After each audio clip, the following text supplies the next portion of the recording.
Welcome, Sweetania Puspar Lestari.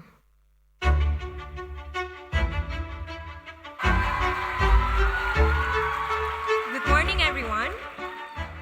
Good morning, or in Bahasa Indonesia, we say Selamat Pagi. My name is Tania, and I am an active scuba diver, and I lead an NGO called Divers Clean Action.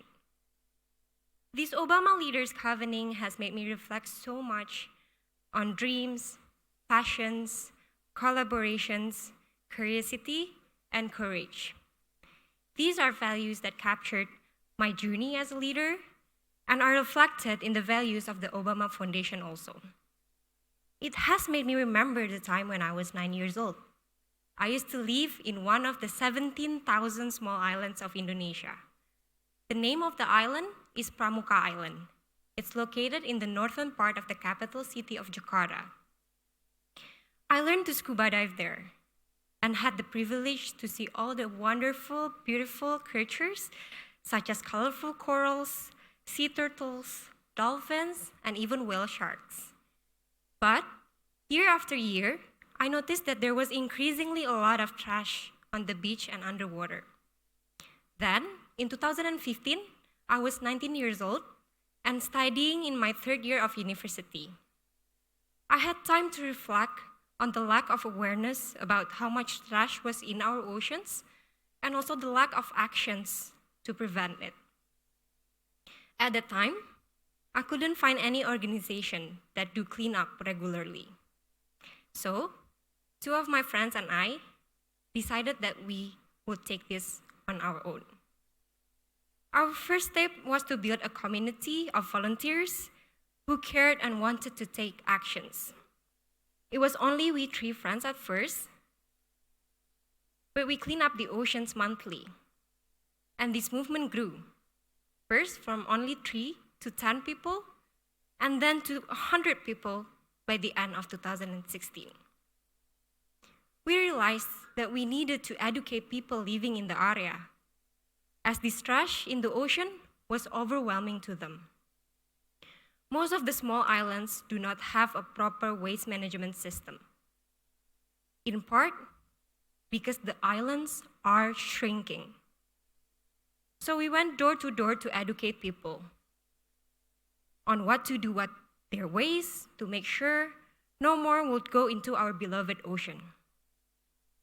Building on that passion and momentum, we also decided to empower those who live far away from the ocean, to remind them that we are all connected through collaboration. In 2016, we started the No Straw Movement campaign in partnership with the biggest fast food restaurants in Indonesia. We encouraged them to stop providing plastic straw. Now, I am happy to say that this movement has inspired other restaurants. Together, we reduced single-use plastic waste nationwide by 91%.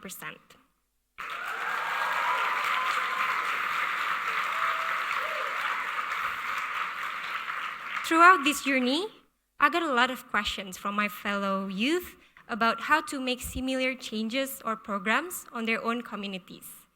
So, my NGO started empowering youth by hosting workshops when we trained them to start the same recycling programs in their communities.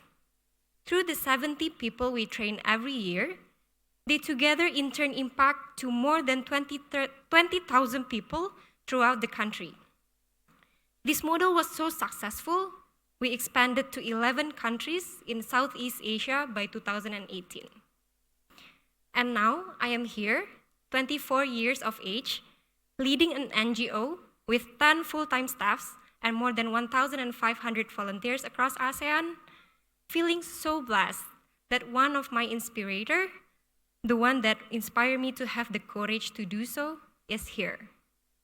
President Obama is the one who said, "We are never too young to lead." His words and actions by bringing the 200 leaders from Asia Pacific here to give this privilege of learning, sharing, collaborating, enables us to get such a priceless support system. Mentors, or even a family for those who feel they do not belong. or are being adopted while leading various important causes in the regions. I learned from him that leaders should have passion and compassion to give impact, not only to prove it to other people. Let's magnify our power with even bigger actions after this covenant. And there's no better way to understand what in turn inspired President Obama than having him talk with his sister, Maya Sutero, about their roots in the Asia Pacific, from their time in my beloved Indonesia to their time in Hawaii, and the values that have shaped their lives and in turn shape all of us here, Obama leaders today. I am so pleased to welcome you to this conversation between President Obama and Maya, and we will hear from them after this short video. Thank you.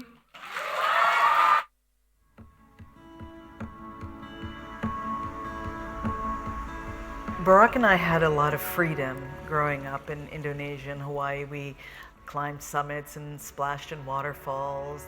There was a lot of community gathering and nights spent under stars. Part of my DNA is the influence of all the Asian cultures. Obviously, the love of the land and the love of Hawaiian culture is in me, and I think representative of a lot of the cultures throughout the Pacific region. It's so powerful for us to return to Southeast Asia together. This is a place of great significance. There is so much in the way of grassroots leadership and energy. You know, the intention of the foundation is to build the next generation of leaders in the United States and around the world. And there's no region that is going to be growing faster, is going to be more populous, more dynamic than the Asia-Pacific region. My hope is that we can acknowledge the many gifts we've received from this region and begin to recognize the enormous gifts that this region possesses for the rest of the world. One of the benefits of our foundation generally is to let all these young people know you're not by yourself. You've got a community. You've got people who are going through the same struggles that you are, see the same opportunities that you do, are inspired by a similar vision. And if we can create a platform where they're supporting each other and creating that network effect, I'm confident that what we'll see are millions of young leaders around the world who have a positive vision for change, and they'll move mountains as a consequence.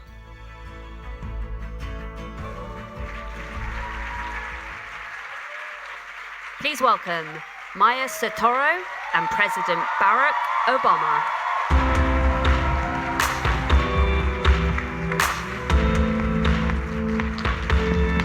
Hello. Selamat pagi. Selamat pagi. Selamat pagi. Aloha, everyone. Are you having a good time? Fantastic. Well, it is so much fun to be here with you, my big brother. My baby sister, Maya. Can you tell us a little bit about growing up in Hawaii and Indonesia, and that probably informed your perspective and your view on life? What do you think? Absolutely. So, first of all, growing up in Hawaii means you're generally happy because the weather's good all the time. And people always used to ask me, you seem so calm, you seem so relaxed, you seem, you don't get too stressed. It's like when it's 80 degrees and there's a beach, you feel good. So there is something, I know we've got some fellow islanders here. I do think that there is an island spirit that is important. I think there's a genuine sense of cooperation that arises out of the fact that you have limited land, limited resources. I think there's an appreciation of the land, and our dependence on it that probably informs how I saw environmental issues growing up. Pretty early on, even before you knew the word the environment, like if somebody threw trash out the window, you knew somebody was going to give you a hard time about that. And so I think that was important. Now, with respect to then moving to Indonesia, first of all, it opens your eyes to how big the world is. It gave me a sense of how people can struggle, because when I moved to Indonesia in 1967, Indonesia had just gone through political turmoil, and the country was still very underdeveloped. There was a lot of poverty. There was also a lot of wealth, and so you started to see how societies can give so much to some and so little to others. And that, I think, informed my views. At the time in Indonesia also, you didn't have a democracy, and so you got a sense of people sometimes being worried about expressing themselves. And so there were some lessons that I learned even as a young person. Even I might not have been able to articulate them like a political scientist, but I knew, okay, this isn't always fair. And even in our own family, so my mother had remarried Maya's father, who was Indonesian. He had a large family. 11 kids? 10. Well, I think because one died, didn't they? Right. So, along that spectrum, there was one who was one of the most successful people in the country, and then there was an uncle who wasn't so successful, and I think took our silverware one time.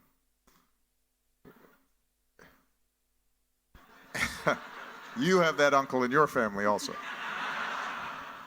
So the reason I say that, though, is because I think that that teaches you the fact that life isn't always fair, and that it distributes opportunities in different ways. And part of the role then of a better society is to make sure that every child, regardless of the circumstances that they're born into, should have the ability to go to a school, and should have enough to eat, and should have health care so that they're not sick. And I think that was part of what I learned. And then finally, I think I appreciated or at least absorbed a certain restraint that comes from living in this part of the world. We're a little more reserved sometimes about how we interact, and not demonstrating your emotions all the time. Mm-hmm. And there's humility and grace. And some modesty is a value that isn't always the case in the United States. So, yeah. Well, yeah, that seems right. Now, you alluded to the fact that there are economic disparities. Many of these leaders here have opportunities for personal advancement, but they also have a sense of commitment to their communities, some of which are not doing too well. Can you talk a little bit about how they can balance those individual and collective goals, those personal and servant leadership? Well, I've had a chance to meet some of you, some while we were drilling holes and nailing things, and some of you off stage, some of you I'd met in previous meetings. First of all, I just want to say you are so far ahead of where I was at your age. You're more sophisticated, you're more thoughtful, you are doing such remarkable things, and I could not be prouder of the leadership that's represented in this room. And it does cause me to think back to when I was in your shoes. So some of you, I think, are aware that when I graduated from college, I had been inspired by the civil rights movement in the United States. But at the time, there was no movement to kind of attach myself to, so I looked for a series of jobs, eventually found a job as a community organizer in Chicago, working in poor communities. And it wasn't the natural career path. So most of my classmates from college, they had gone on to graduate school, and some of them were working on Wall Street, and they could explain to their parents what they were doing in a way I couldn't. And I didn't have a actual bed in my apartment because it wasn't paid enough. The apartment was too small. So I had a futon, a mattress that I'd roll up and put in the closet, and then unroll it at night when I got home, which was good because I didn't have to make my bed. But He's not exaggerating. I no, remember no. this. So I was somebody who strongly believed that if I was serious about social change, that I had to make sacrifices and shouldn't have more than 5 shirts and shouldn't have more than a beat-up car. And when you're young, I think that that's okay. Because one thing that we were fortunate of is Maya and I both, because of not just our mother, but also our grandparents, they didn't need help, so we were able to do whatever it was we needed to do to take care of ourselves. But as you get older, and you then have different responsibilities, or some of you already have responsibilities because your families may not be as fortunate, they may need more help, there is going to be some struggle between your aspirations to bring about change and the career opportunities you have. Or in some cases, if you're operating in a country in which the political climate makes activism dangerous sometimes, you have to ask yourself, how far am I willing to go without getting into trouble, or maybe getting my family into trouble? And we've heard this in conversations with people. And the one thing I wanted to emphasize to everyone is that you're already doing incredible work. And you should never feel guilty about the fact that you also sometimes have to pay the bills and keep a roof over your head. And that you're already making sacrifices. So you also have to think practically about how am I going to stay in it in the long haul. And I know some of these workshops have talked about this. Part of the reason I think that I ended up being able to sustain my public service over a long period of time was that I met Michelle, and she forced me to have fun once in a while. And They heard from her yesterday. She was a lot of fun. Yeah, and she emphasized self-care. And just taking time out to breathe, but it also means that in the decisions you make, you're not always going to take a straight line. Sometimes you have to zig and zag. Or those of you who know about sailboats, you have to tack, right, depending on the winds. And that's okay. I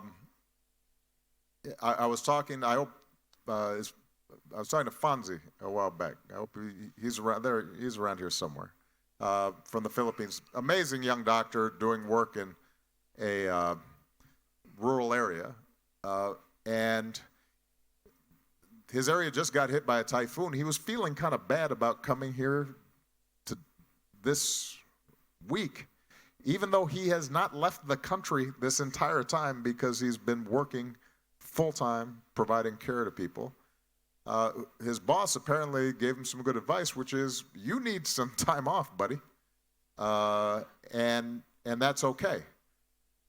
But I also think it's important to recognize that there will be times where you get an opportunity that maybe takes you out of your community for a certain period of time. There was a young woman from Micronesia who is rising up in leadership, and it's really exciting what she's been doing, but she's been working at a grassroots level. And now her government's saying, we need you to be the voice for us somewhere else, and she's worried about that transition. You're not compromising yourself to be that voice as long as you remember what your roots are. And the main point I want to make is that each of us are going to have a different path that we travel. There are going to be times where you're right on the front lines and you are taking great risks and you're making great sacrifices.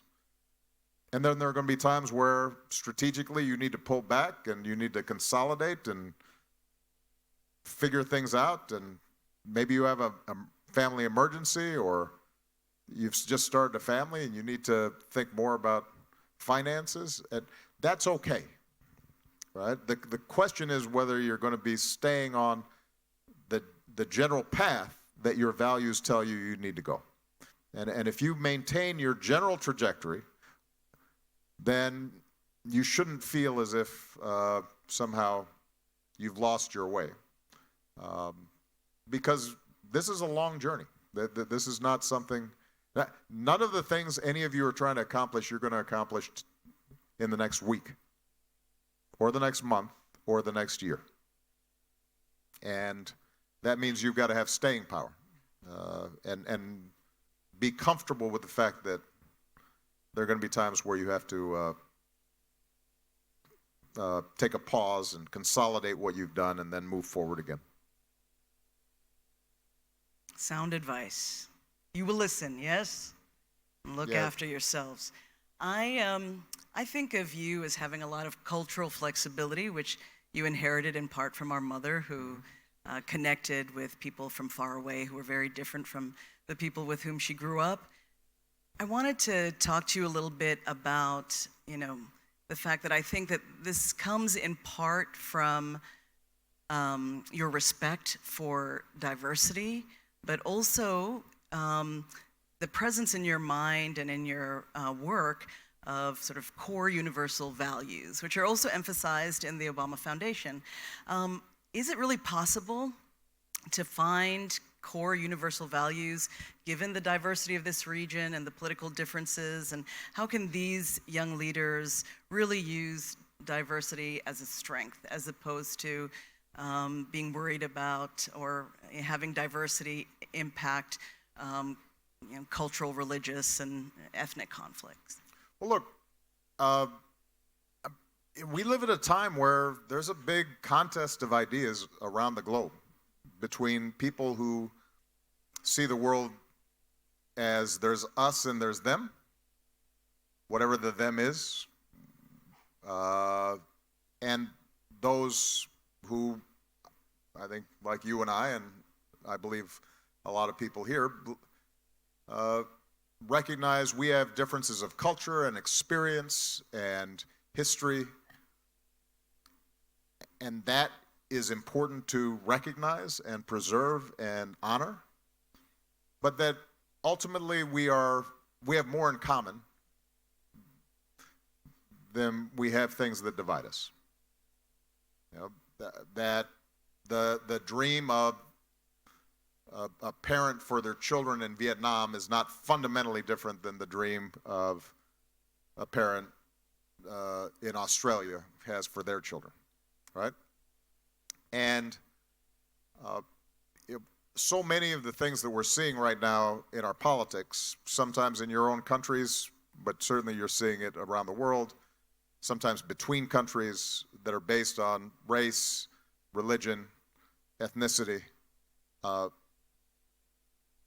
gender, sexual orientation, all those things that say, I'm better than you just because of my genetic predisposition or the circumstances in which I was born, those ideas are doing a lot of damage and are the source of conflict, war, etc.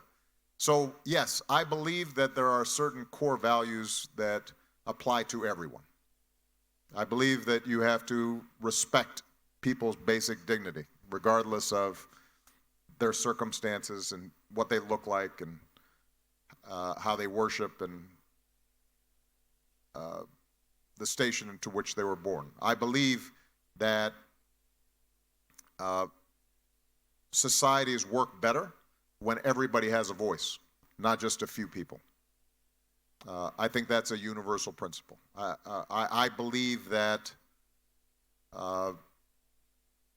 every child should have basic care early in life, and that's not unique to any one society. So that if there is a society that educates boys but doesn't educate girls, then I can understand the culture and where it comes from. I can recognize that those changes may not happen overnight, but I will insist that as somebody who has 2 daughters and a pretty strong-minded wife, that women are at the very least the equal of men, that countries that sideline half of their population are going to be less successful than countries that get all the talent that's available to that country and help it succeed. I think that's important. I believe that it's important to respect I think it's a universal principle that if a state does not respect religious diversity, that eventually you have conflict. I think it is a dangerous thing if any state says somebody can't practice the faith of their conscience. Now, I will also say this, that I think it is important to recognize that there are going to be sometimes conflicts in values. You know, it is one thing, for example, to respect somebody's religion, but what if that religion then actually says women should not be treated equally to men? Now you have a conflict of values. If you're a leader in that society, how do you manage that? And I think it's one of the things as leaders that all of you are going to have to do is accept that sometimes there are going to be some contradictions where it's not just a right and a wrong, sometimes it's 2 rights that you have to reconcile, or 2 wrongs that you have to deal with.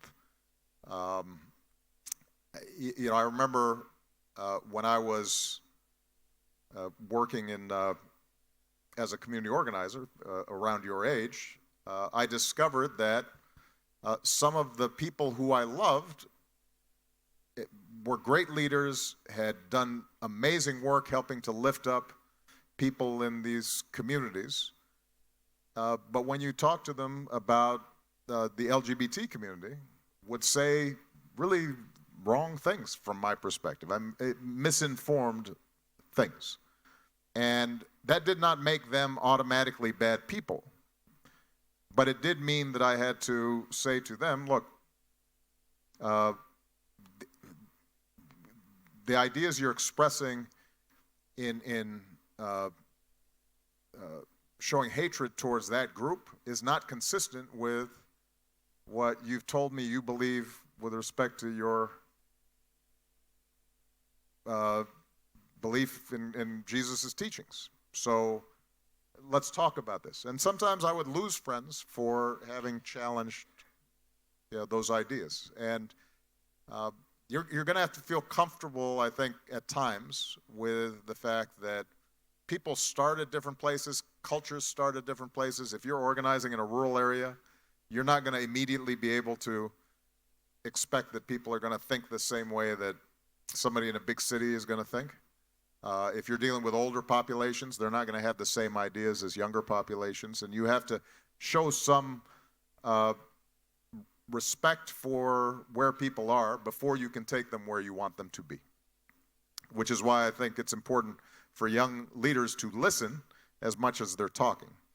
And people are more likely to change their minds about certain issues if they feel as if they're being heard.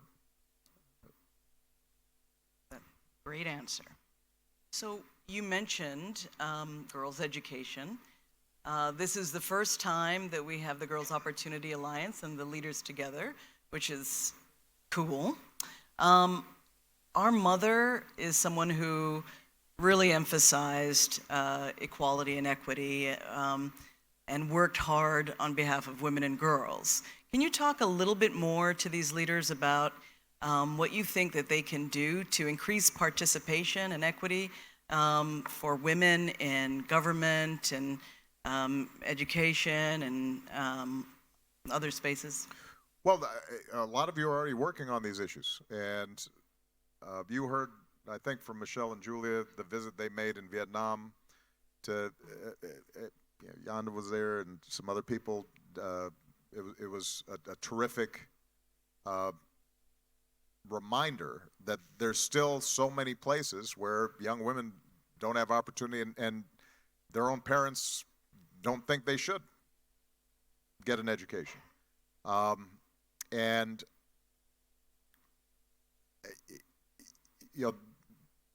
from a government's perspective, if I were the head of state in any country around the world, I'd look at the statistics, and it turns out that one of the best indicators of whether a country is developed or not is how does it educate its girls and how does it treat its women.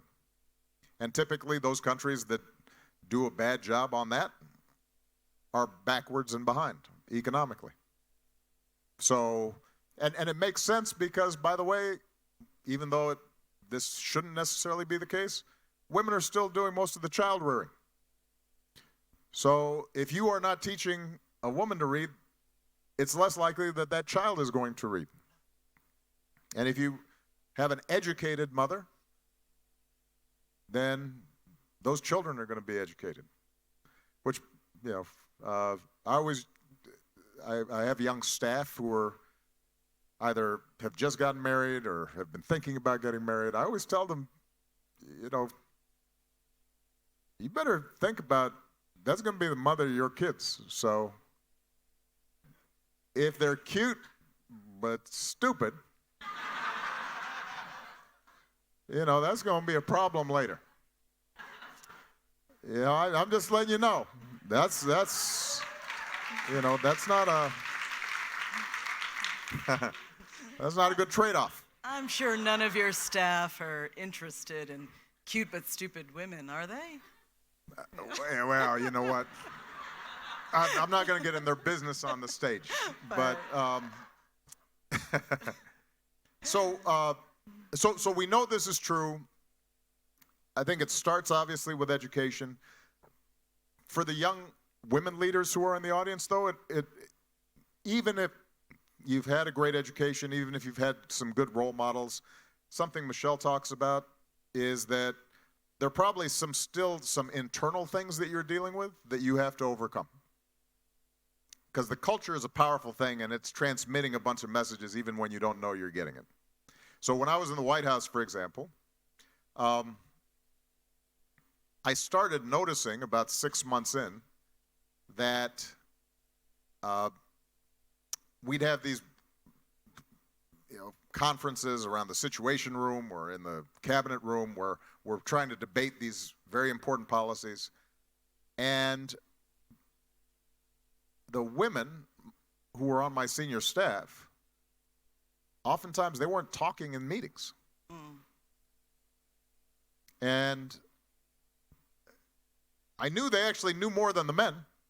But the men, they'd be like, well, Mr. President, and they'd just have all their opinions.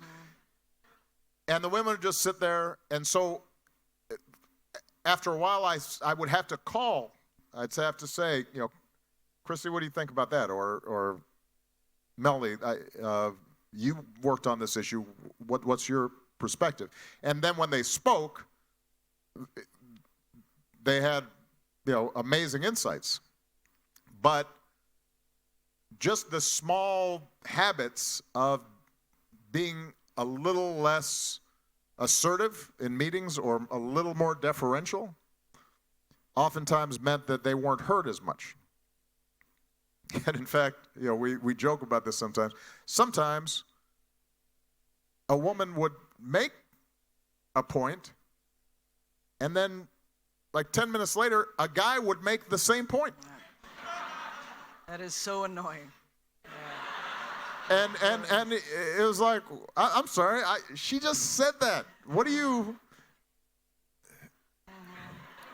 So I make that point because I think it is important then for women leaders themselves to monitor. Are you censoring yourself or shrinking your own perspective or influence? And if you are, then you have to you don't have to be suddenly rude and talking all the time. It just means that you're mindful that you need to make room for yourself and space. And for the men in the room, if your organization has no women leadership in your organization, then you're probably part of the problem, and you need to be part of the solution. So you need to also check yourself and monitor what you're doing in terms of the areas that you control. So. Thank you so much. I have been trying to talk rapidly, but we're almost out of time. I have one main... Well, no. I'm gonna take questions from you guys. Yes. This is just the little... Sorry. This is like the appetizer. It is. It's like the poo-poo platter. For those of you who know Hawaiian food. But I want to talk to you guys too. Go ahead. So I'm going to leave him in your capable hands, and you in his. But I just have one last question, if you can speak rapidly. But I wanted to ask you, a lot of these communities here are facing flooding and environmental instability and, other environmental hazards. And I wanted to ask you that outside of the framework of the Paris Accords, are there ways that you think are especially effective for them to protect their environment and work towards a more climate secure future? Look, the climate change issue is going to be one that all of us are going to have to deal with.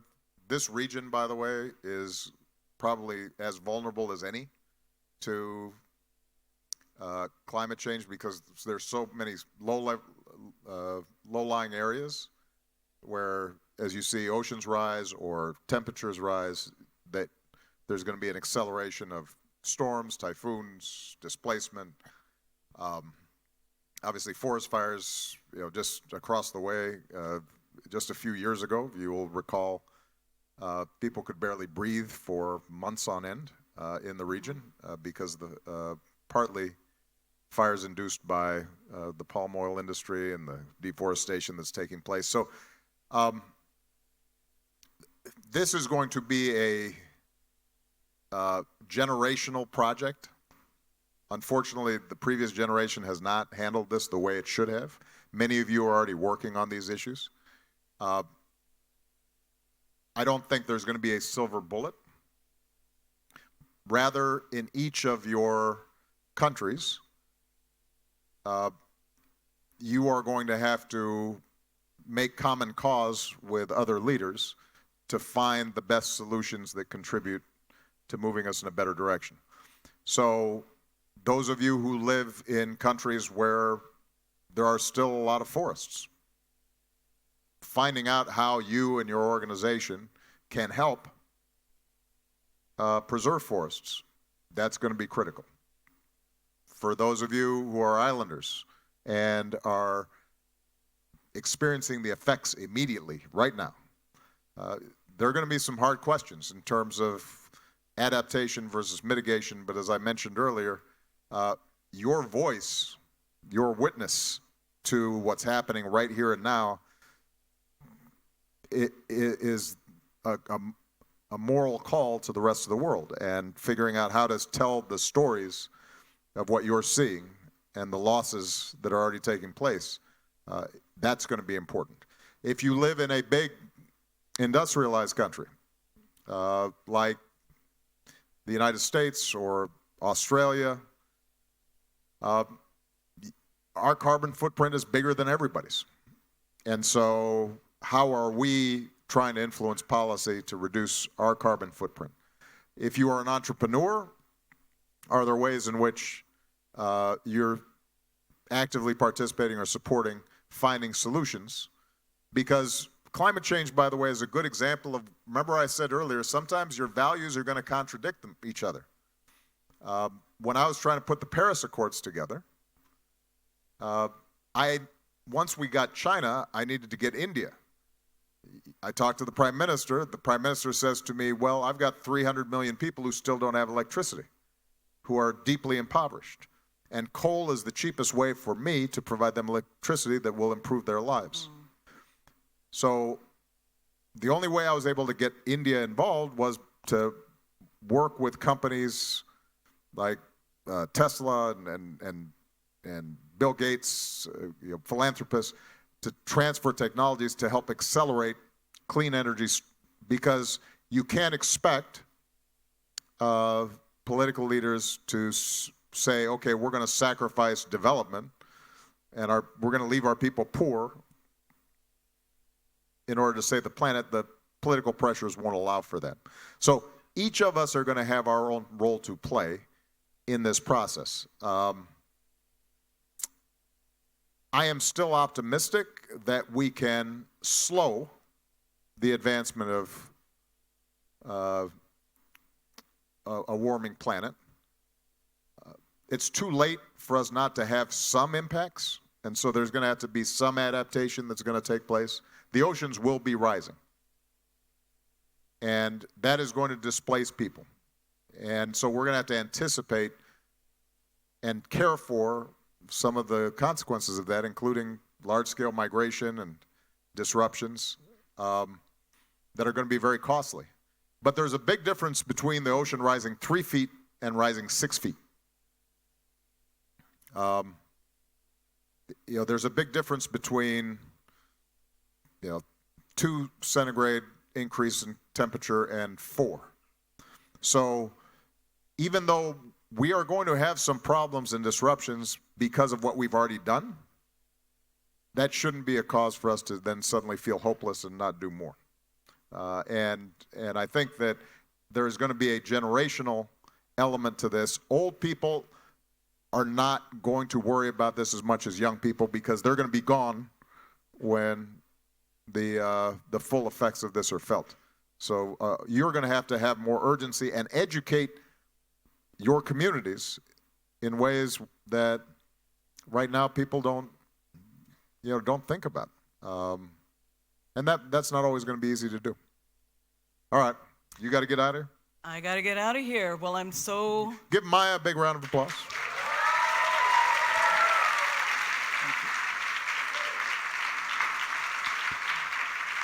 Terima kasih. Sama-sama. Those of you who haven't had a chance to meet Maya, by the way, she is really cool. And has been doing work on conflict resolution and women's development and peace education, and I could not be prouder of her. And she's a really good mom too. So I've got 45 minutes left, and I figured I just wanted to hear from you. So you can ask any questions you want, or you can make a comment. And the only thing is, I would ask that if I call on you, that you stand up and introduce yourself first. Tell me your name and what organization you're working with.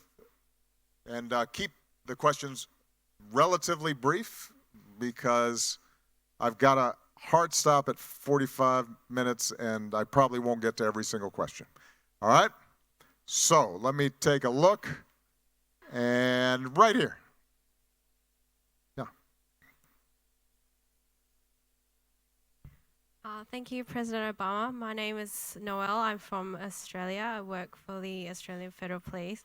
My question to you is how mentors have influenced your life, whether you found them in expected places, or whether it's more organic and not so much that dreaded networking word we hear about. Thank you. Yeah, that's a great question. Did everybody hear the question? So I'll repeat the questions. The question was, what role did mentoring play in my life, and did it happen naturally, or did I go around networking, handing out business cards or whatever people now do? Back then it was business cards. I have to confess that I wasn't somebody who had like one single mentor.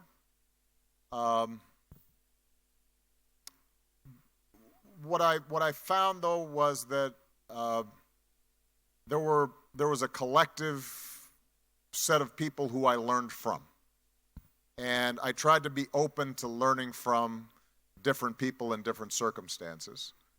I think sometimes we try to have that one person who's going to teach us everything, and that's usually not how people are. I think people have strengths and weaknesses. So there was a guy in the Illinois legislature when I got elected to this is the state legislature, the local legislature, before I went nationally. His name was Emil Jones. He was the Democratic leader in the Senate when I got elected to the Senate. And he was a wonderful teacher of how politics worked in that body. And he took a liking to me. I'm not sure why, partly because, in fact, I had first met him when I was a community organizer, and I'd gone to his office with a group of leaders and said, you have to do some things, and had kind of, not quite a protest, but it pushed him on some stuff. I think he liked the fact that there weren't that many young African-American leaders at the time in the area who were involved in political life. So he showed me the ropes, but his politics were somewhat different than mine. Right? So he was one of these guys who was very connected, and he made a lot of deals, and he did some things that maybe I would not have done. But I could learn from him about just how to get a law passed. And so he wouldn't have been my overall leader or mentor, but he was somebody who I had a relationship with, and he could teach me about certain narrow things, right? And in the same way that, I've had teachers in my life, professors, who sparked my interest in an understanding in a subject, but maybe didn't teach me much about how I should be a good husband, for example. I've got to learn that from somebody else, right? So for me at least, it's been more piecing together, being open and seeing where I can learn, and it's usually from different people because different people are good at different things, and not expecting everybody just to be the repository of all wisdom. And it has probably happened more organically, although I do think that the more open you are to more people and new experiences, the more likely you are to meet people who can teach you, right?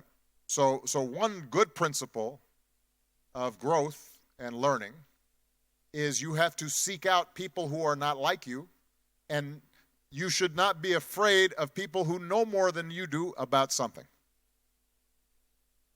When people ask me what was one of the most important leadership lessons I learned as president, I told them one of the things I was really good at is making sure that I had people who were smarter than me in my government.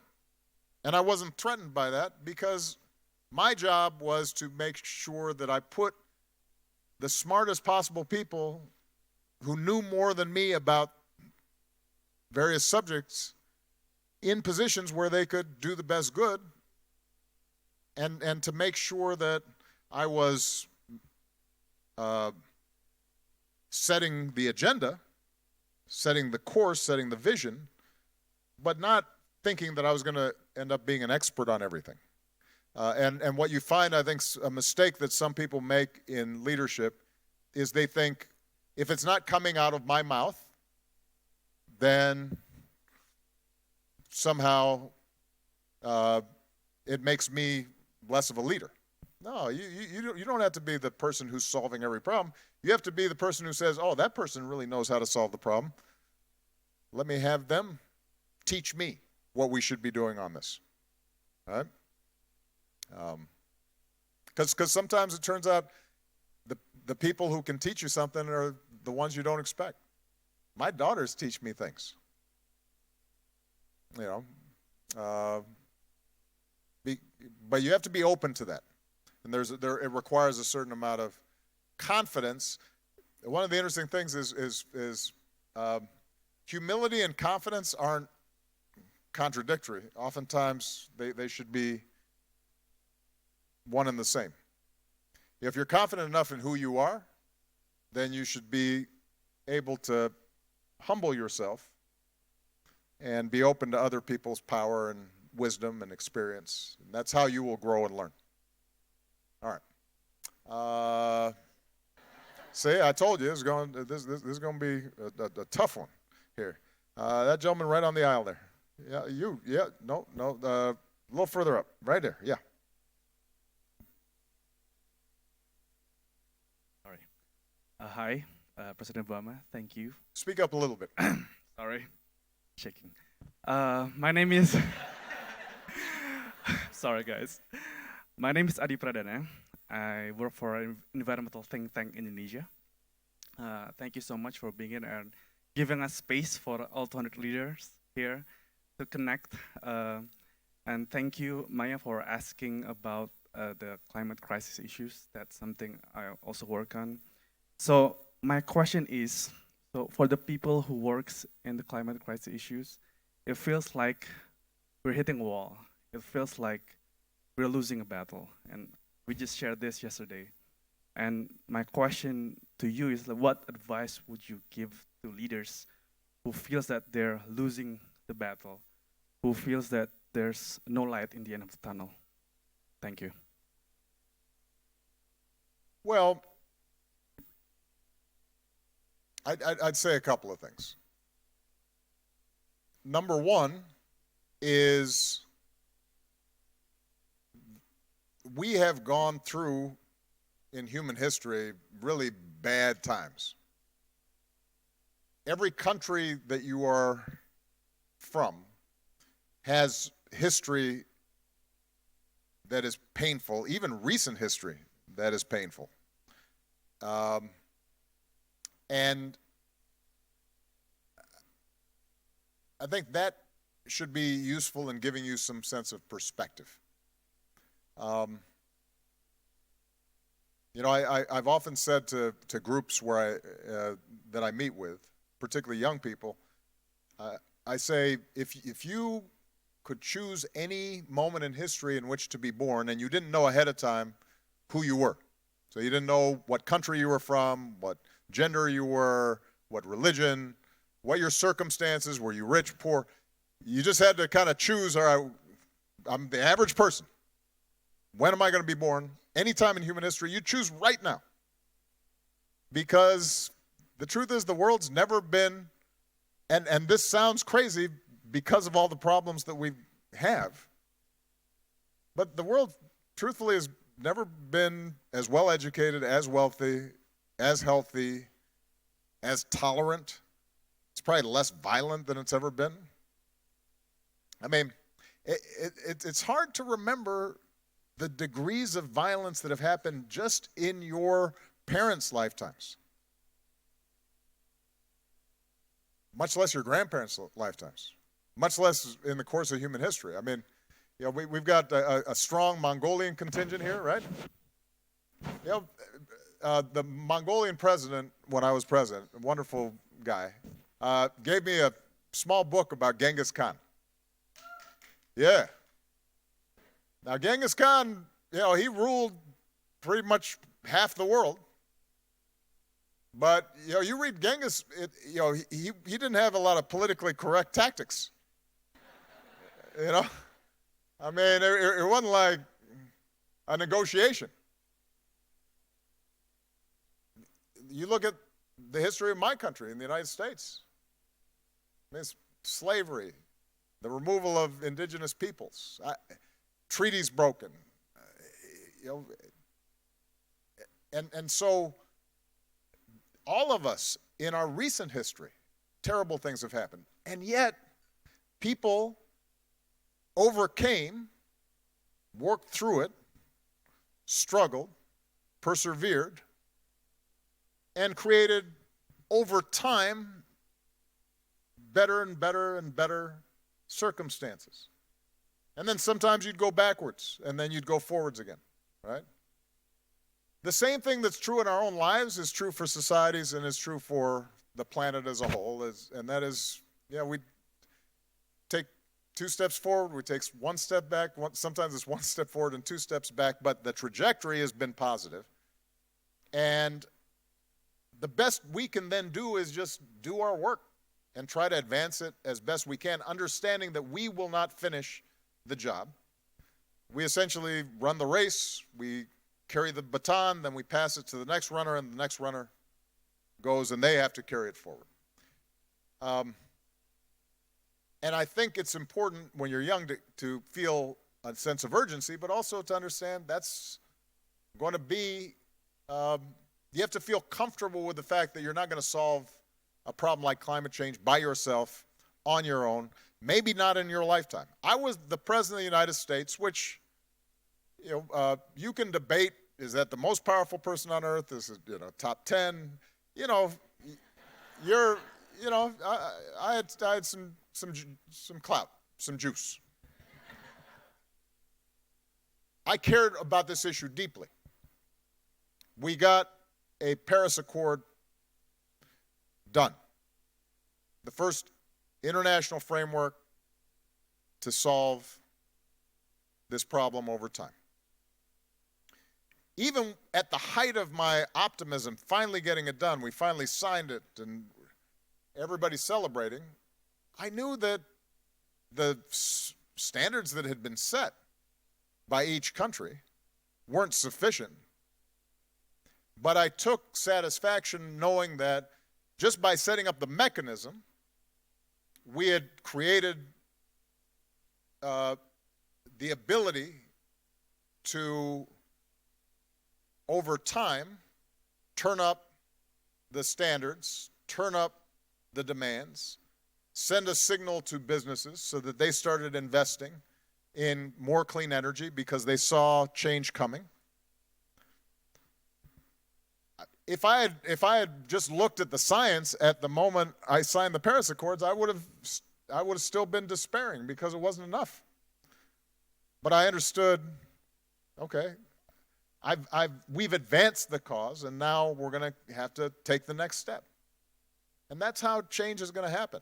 And it's not just true for climate change. If you're concerned about poverty in your country's not going to be, you know, not poor overnight.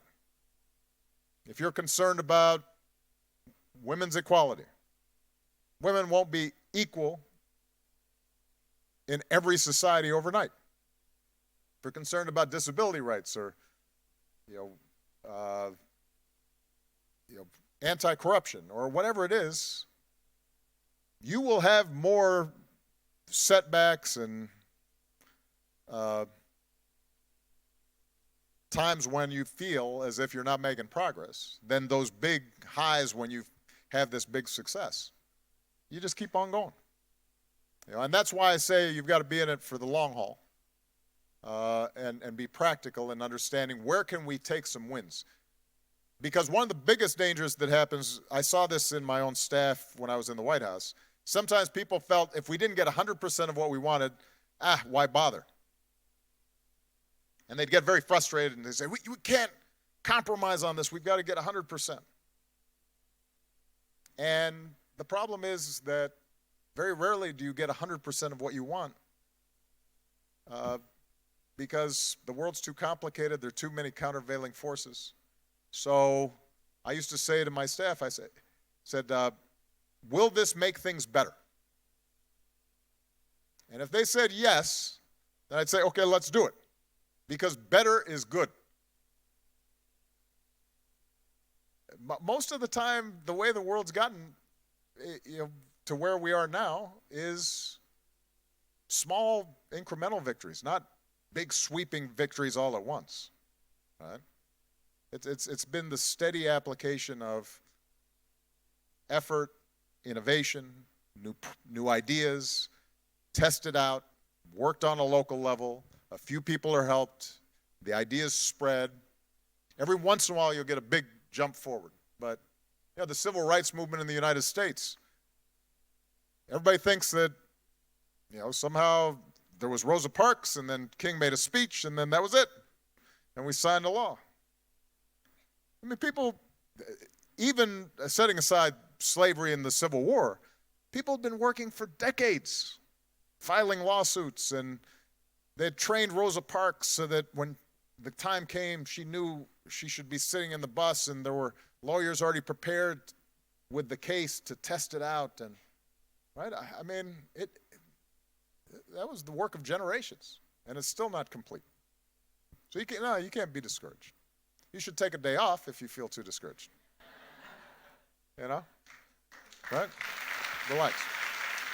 All right, let's see. I know this is so difficult. So many important faces here. Young lady back there who's almost standing up because that's you, yeah.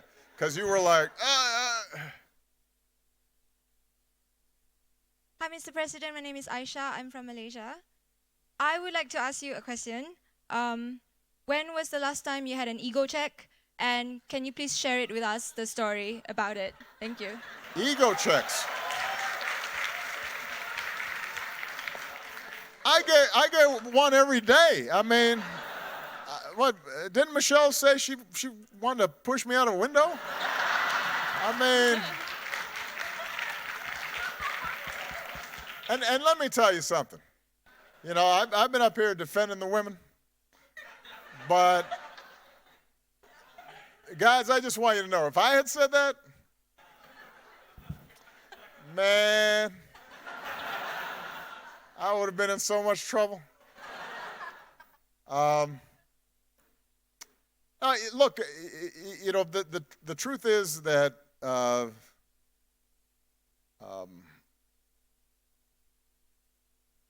partly because I have a strong wife and two strong daughters who are not impressed with me at all.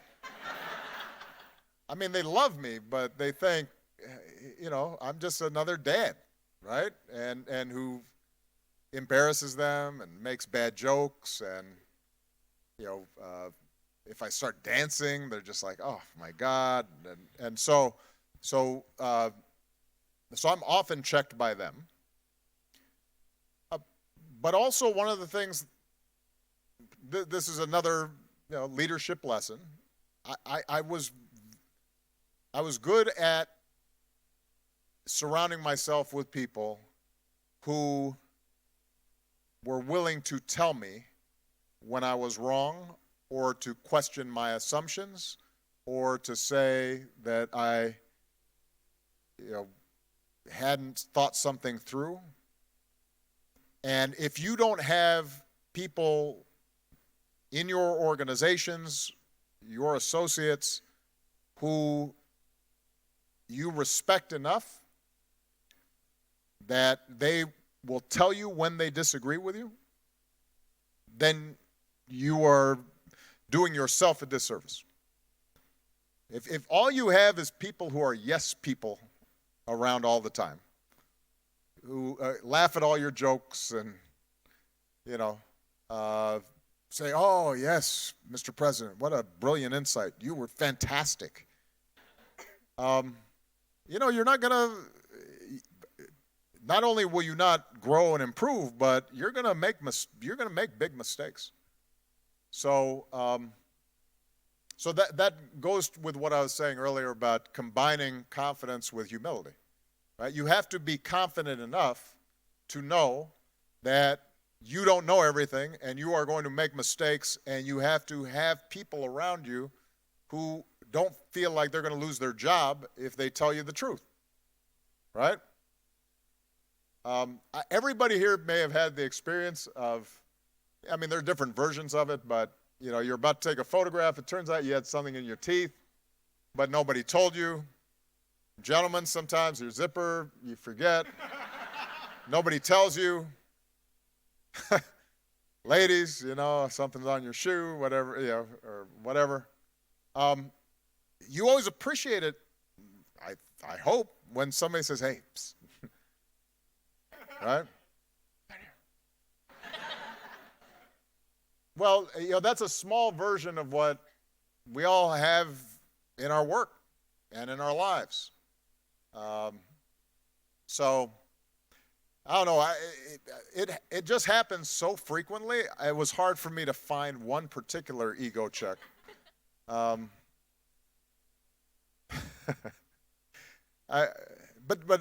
you know, the good news is that when you have a partner like Michelle who checks your ego, you also know that when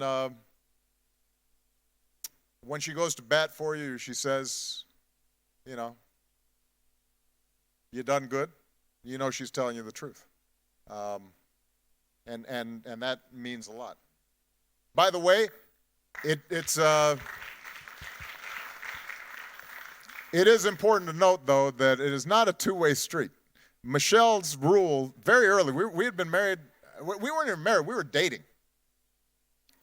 And she would like tease me all the time about my ears and my, you know, my bad car, and, you know, how I walk too slow and I talk too slow, and she's teasing me all the time. And one time I teased her about something, I don't even know what it was. She got all, she wasn't talking to me. It's very lonely. I said, well, why are you all mad? You've been teasing me for months. This is my first little joke. She said, listen, there's a rule. I can tease you. You can't tease me. And we've been living by that rule for like 27 years. That's the rule. So it's okay. I don't mind. All right. Let's see. Man, it's so many interesting people. Young guy in the white shirt there, right there. Yeah. Thank you, President Obama. My name is Tim. I'm from Australia. And when you were in office, you mentioned a few times that you really tried hard to be home for family dinners and for moments with your children. And it's a question that often gets thrown at women and at mums. Right. But I want to put it to you. It's something we've been discussing a fair bit in our community groups. How you manage to balance being arguably one of the 10 most powerful people in the world and raising a family. How you balanced the idea that you wanted to change the world, like a lot of us here, as well as just enjoy time with people you loved. Well, look, it's a great question. I think we all have to deal with it. I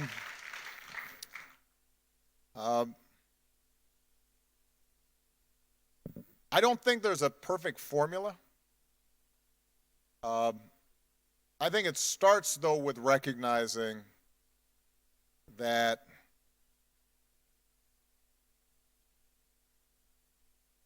on your deathbed, or let's just say for me, on my deathbed, I am confident that I will not remember any bill I passed. I will not remember any speech I gave, any big crowds. I won't be thinking about the inauguration. I will be thinking about holding hands with my daughters and taking them to a park, or seeing them laugh while they're playing in the water, or, right? Like, that is going to be the thing that lasts. That's going to be the thing that sticks. That's going to be the thing that will give my life meaning, is the unbounded love I feel for them. And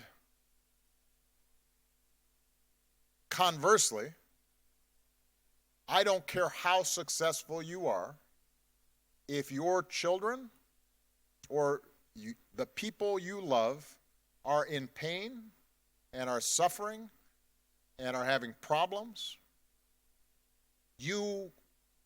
that will overcome you. I mean, I remember when Sasha was 3 months old.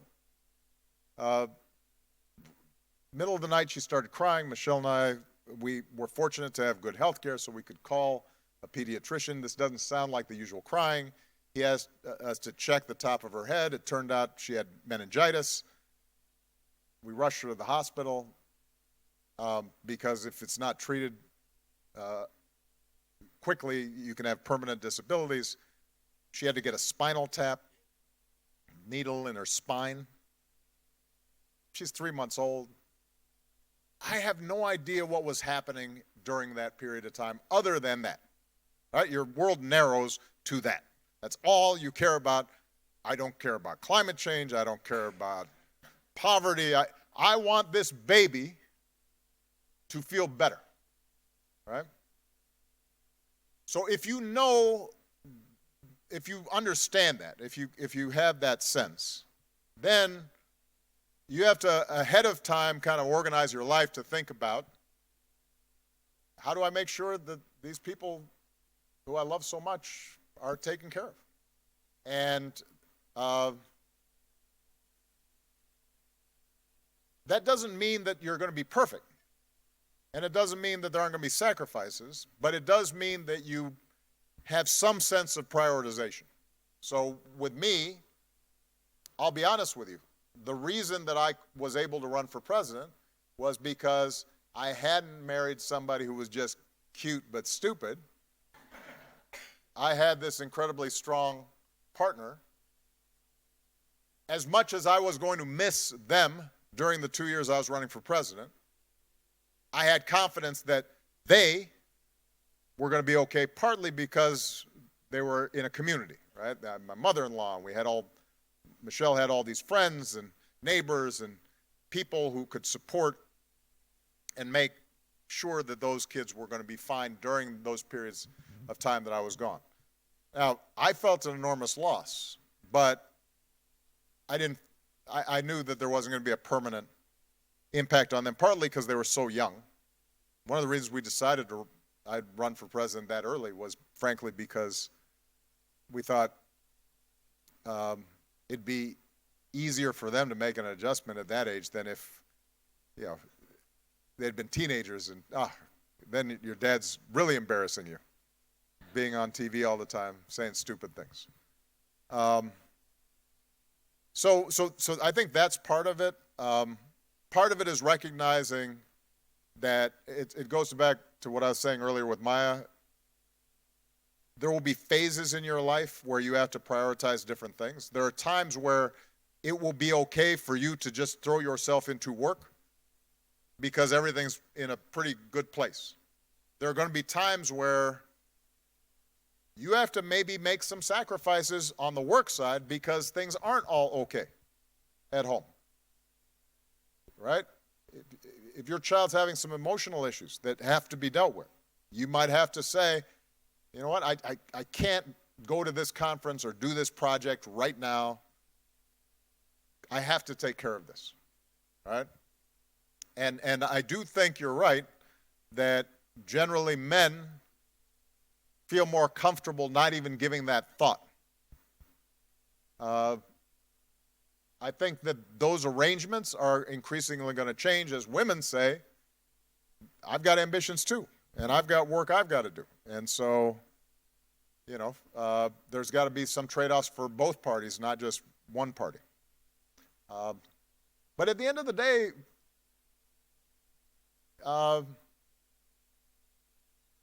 it's a privilege to love somebody that much and to make sacrifices for them, right? It's not a burden. It's a great gift, and you just have to figure out how to manage it in a way that. And last thing I will say, this applies maybe more to modern societies, big cities, etc. Michelle and I always joke, like when we were kids, like our parents didn't pay that much attention to us all the time. You know what I mean? And I do think that part of this may not be as true, but certainly in the United States, probably in places like Australia, you know, there's this parenting that is like, I've got to handle everything and schedule everything for my child, and if they don't get into the right school, or if they don't get the best grade or something, that I'm somehow failing as a parent. Like the child, instead of just being a child, becomes like a project, right? And there's just like this, you know, that's not good either, right? That's not what kids need. They need some space. So you shouldn't feel like you've just got to be with them every minute, or else you're a bad dad. There'll come a point where they don't want to really see you anyway. So you know, but they've got to have room, and that is part of what you should understand. So, all right, next, let's see. I've just got to keep on going here. Look down here. That's cheating. Okay, I'm going to look down here right next to you over here.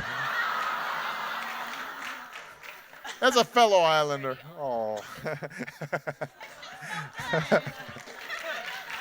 No, you got your girlfriend, called on. That's good. Half a day, President Obama. My name is Sheila Jack Babauta. I'm from the Mariana Islands. Mm-hmm. My question for you is regarding the military presence in the Pacific Islands. With the relocation of troops from Okinawa to Guam, there is major impact to come for the Mariana Islands, and it is very serious. Although we are a very patriotic community with one of the highest per capita of enlisted servicemen and women, we have died and fought in U.S. wars. We also value our culture, our community, and our natural resources, but we feel like we're at the table with Goliath.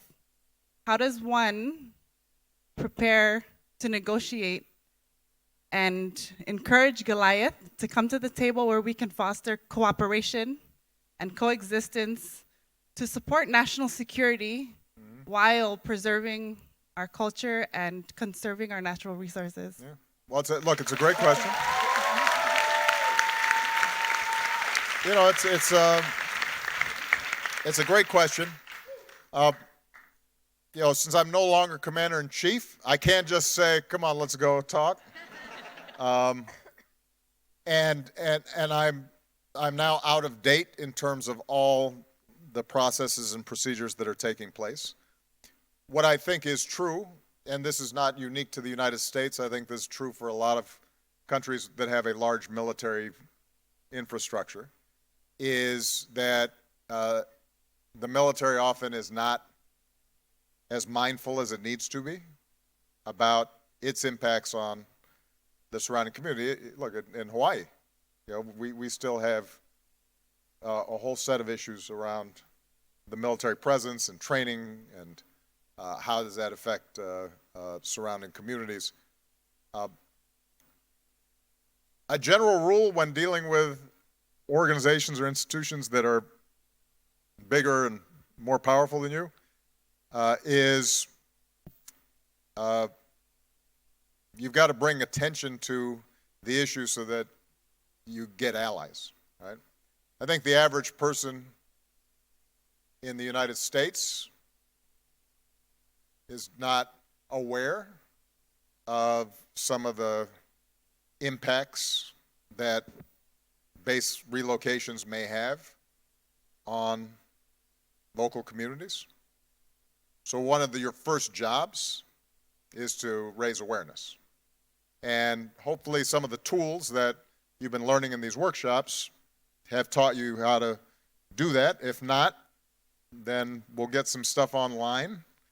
But you know, the power of the underdog in society, first and foremost, is to be able to mobilize public opinion. Since you don't have the ability to just impose your will on someone, you have to get allies, right? I mean, that's what happened in the civil rights movement. Right? You had TV cameras showing people with dogs and fire hoses directed at peaceful marchers, which started changing attitudes, which in turn led the federal government to start taking different steps. I think as you are raising awareness, I think it's important also, and again, I assume that some of this has been covered in some of our workshops. If not, we got to get it online. You have to know what it is that you want and what's realistic. And you also have to make sure that your own group, you've worked out your differences in terms of what you want. Because my suspicion would be that even among islanders, there are some different views. Some people would say, oh, come on, because we think there's going to be more business, or there's going to be more economic development, or what have you. And there are others who say, we don't want this. And if you have those divisions and your agenda is unclear, then it will be harder for you to be able, in a unified voice, to project and tell a story that gives you some allies and gives you leverage. So your primary tool is going to be initially to raise awareness, but that means you also have to have done some work internally so that you know both what your basic stand is there, and by the way, when I say unity, it doesn't mean you're going to get 100%. There's always going to be somebody who's hustling somewhere. But it does mean if you've got your basic group agreeing to a basic set of demands, you have to know what those are going into it, and they have to probably be realistic enough that they're achievable, right? Because if you just say no to everything, but even by the way you presented yourself just now, I can tell that you've been thinking about this, so hopefully that gives you a little bit of guidance or encouragement. All right. I've got a hard stop in 5 minutes because I've got to get to Singapore, and apparently the airport is only giving us a little window. So I'm going to try to be quicker, and I'm going to try to get in 3 questions in 6 minutes. So number 1 right there, the young lady in the back. Yes, right there. You. Within no, yeah. Well, it's all right. Sorry, she got it. She intercepted. Go ahead. I'm so excited. Hello, Mr. President Obama. My question is quick. So what's your name? This is first. What's your name? Oh, sorry, I'm so excited. My name is Yu Man from China. I work for girls' empowerment and gender equality. So my question to you is, this is the first Asia-Pacific leaders, and what is your hope to all of us? Thank you. Well, my hope is that, A, you've been encouraged, inspired, motivated to go back and continue to do great things in your communities. B, that you've recognized that you're not alone in your efforts. That there are people throughout this region, and by the way, people throughout the world who share your values and are going through the same struggles and have the same questions, so that now you can learn and support each other. Learn from and support each other. You now are part of a network that can mobilize each other for change.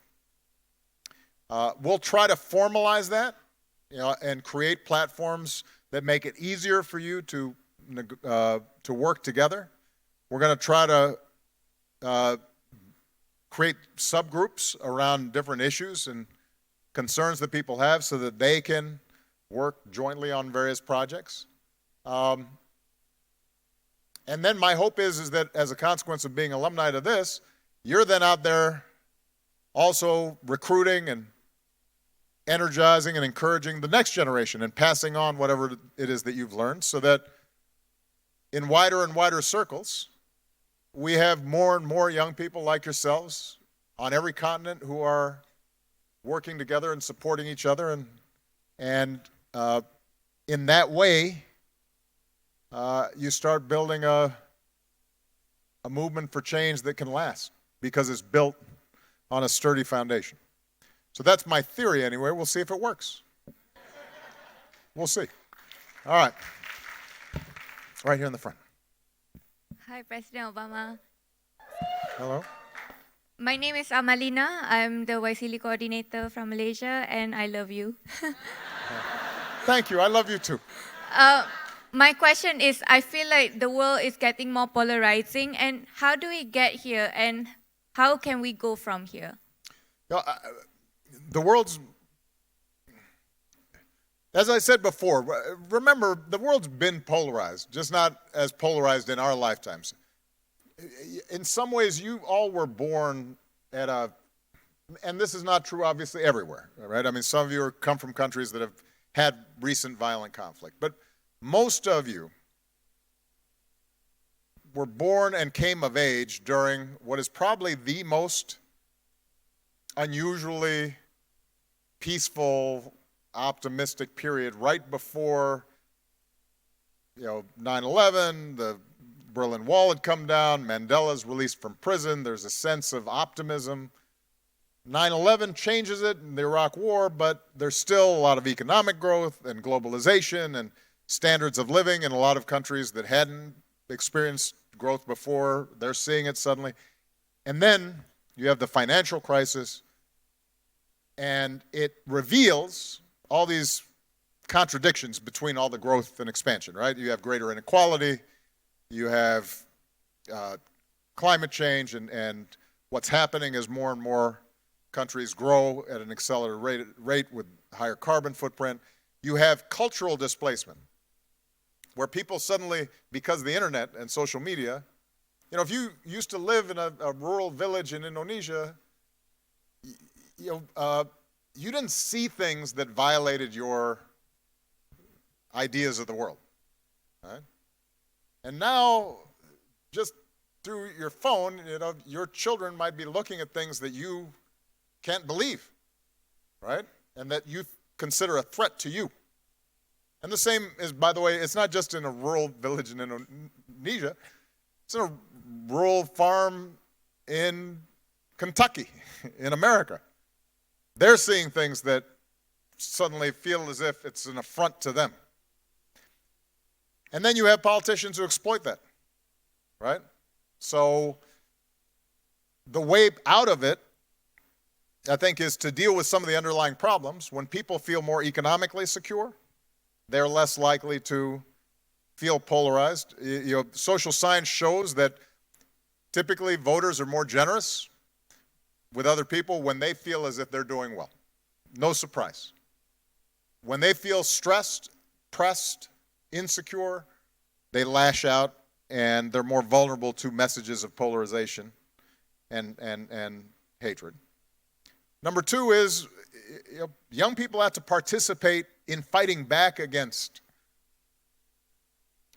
messages of hate and polarization, wherever you find them. And it's especially important for those who are in majority groups to speak out when they see minority groups being threatened. So if you are an Indonesian, then you have to be mindful of what's happening to people in East Timor. If you're Javanese, then you have to be able to say something about that. If you are from Myanmar, especially if you are not Rohingya, if you're part of the Burmese majority, then you have to be able to speak out when you see Rohingya being threatened, right? So if you are, which isn't to say that those communities don't have their own voice, it just means that you also have an obligation because they're going to need allies, just like we all do. All right, I'm not going to get to 3. I only have time for one more, or I'm going to get in trouble. So this is the last question. I've got, it's really tough when it's the last one. I'm tempted to call on the guy with the Obama hat, but that's probably, but that's too self-serving. I shouldn't do that. How about the guy next? No, right there. Yeah, go ahead. Yeah, right there. No, the young lady, right there. Yeah. Hi, thank you so much for this opportunity. I think leaders here makes difficult decisions all the time. Yeah. My question to you is, what has been the most difficult decision you ever made in your life, and how did you make that? Could you share that with us? Thank you. Oh, that's a great question.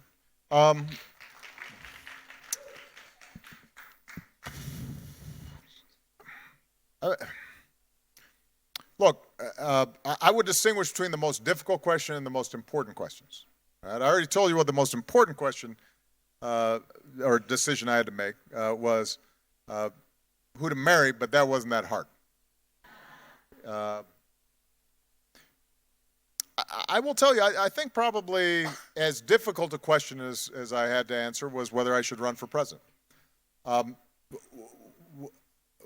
We had a young family. I had taken Michelle through a series of races. I had lost one, I had won one. We had just kind of stabilized financially because my book started selling after I was elected to the Senate, and I spoke at the Democratic Convention. It was a good time for everybody to catch our breath. The girls were happy. We were in a new house. Frankly, there were some other strong candidates. It wasn't as if I had to run in order for necessarily Democrats to be successful. So I struggled with it. And I had to ask myself, why me? How was it going to affect my family? And then could I actually win?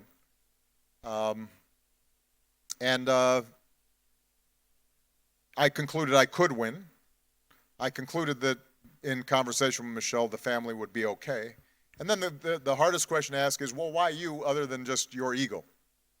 Right, to the ego check question. And I concluded that